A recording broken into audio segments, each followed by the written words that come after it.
Nooriabad industry जे मसइलनि जे हल लाइ सिंध हुकूमत भरपूर क़दम खणी रही आहे। हिते लॻंदड़ सनतूं असांजे मुल्क ऐं सूबे लाइ जे तरक़ी लाइ अहम आहिनि, जंहिंसां बेरोज़गारी जो ख़ात्मो ईंदो। इहा ॻाल्हि सनअतुनि जे सूबाई वज़ीर Mohammad Younus Dagha Nooriabad executive club of trade and industry पारां ॾिनल आजाणे ऐं नूरियाबाद जे सनअतकारनि, ताजरनि, वापारियुनि जे वफ़द सां ॻाल्हाईंदे हिन चयो त नूरियाबाद जे सनअतुनि जे सीड़पकारी सां असांजे मुल्क सूबे मां बेरोज़गारी जो मुकमल ख़ात्मो ईंदो। मुल्क इंडस्ट्री जे ज़रिए ई तरक़ी हासिलु करे थो।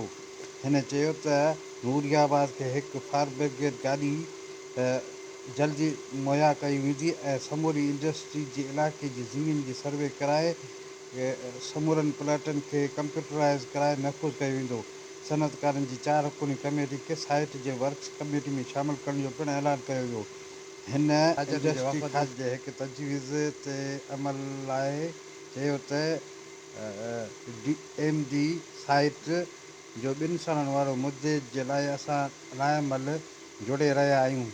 उन ई मौक़े ते executive club of trade and industry जे सदर कंवर ज़िया रहमान, महमूद हसन, सुमेरुद्दीन त सनअतुनि जे सूबाई secretary Abdul Rashid MD site ऐं ॿियनि पिणु ख़िताबु कयो।